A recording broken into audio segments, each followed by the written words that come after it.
Hi, everybody. This is Jason from Sweaty Heroes Comic Bargains, and my buddy at Vintage Vinyl, Amherstburg, he ended up buying four long boxes for less than 200 bucks.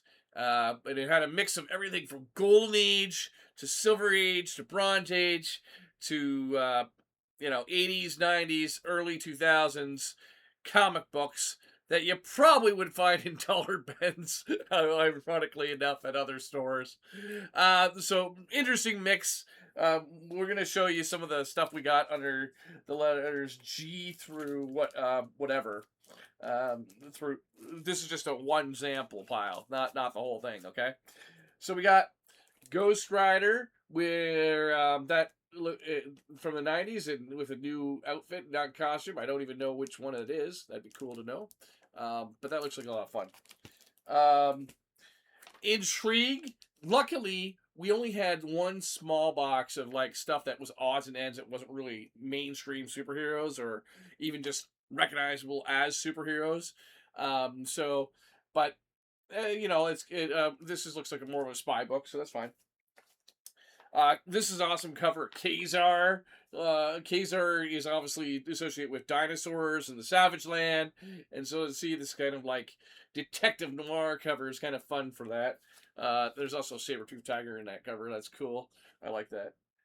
See, it goes back to Kid Montana, which I looked up online. If you look inside, it actually says Kid Montana as opposed to Montana Kid, but this is an old Western comic book. That's going to be a lot of fun to check out. Speaking of Westerns, we got Topps Comics, which was a trading card company from the 90s that did Lone Ranger and Tonto. This is Timothy Truman doing the art. These were really good, actually. Based on the Lost in Space show from the 60s, Lost in Space from Innovation. Lost in Space actually has an interesting history because there's a Gold Key comic book, or Dell comic book, called Swiss Family Robinson, Gold Key.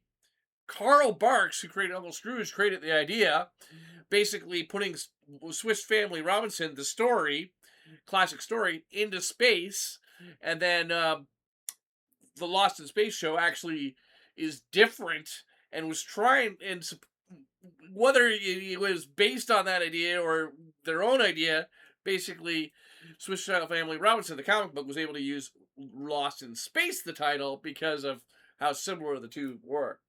But this is actually based on the TV show, not the original comic book. Love Diary, da da da da da da. That's an awesome thing. I love finding these kind of romance comics from that are old, to 1953. So, like I said, a mix here: 50s, 60s, 70s, 80s. Master of Kung Fu. That's a cool cover, and it is blue. That's not your computer doing something wrong. New Warriors with Scarlet Spider on the team. So part of during the Clone Saga. That's kind of a cool find. Rob Liefeld's Rejects. Another one of his billion characters that somehow have never found TV or movies as of 2026 yet. Rob Liefeld, go do it. We'd love to see Rob Liefeld comic books into movies and TV.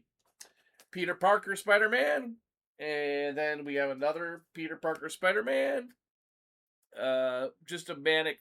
This one says, just another manic Monday. I won't sing the song, but Manic Monday refers to the Bangles, who did Walk Like an Egyptian. They're a music band. That's a great cover for Thor. I like that cover. You can see that. Neat. Awesome. Issue 499, too, of 96. Tomahawk, another Western we got with natives again. We got Warlord, DC Comics, and then we got Wildcats, #1 by Jim Lee. And then on this pile, we got Exterminators, the miniseries #1. This is important. We'll come back to this later because I have read issues 2, 3, and 4, as well as a lot of the Inferno story in Essential X-Men Black and White, unfortunately. But I've read a lot of Inferno crossovers, and this is an Inferno crossover. And instead of picking this up for $1 at at a comic store. Actually, it was $1.25, and I was like, I already have read 2, 3, 4, so I don't need to read number one, but to have that kind of in this for free for me to read because I get to read all these for free, is a great find. Okay, until next time, stay sweaty, and we'll show you more of these deals we got. He got 4 long boxes. 50 were sold out before I even got there to go examine these books for him as his comic book inventory guy. Means go check those dollar bins. You might lose some good chance at some great finds. Stay sweaty.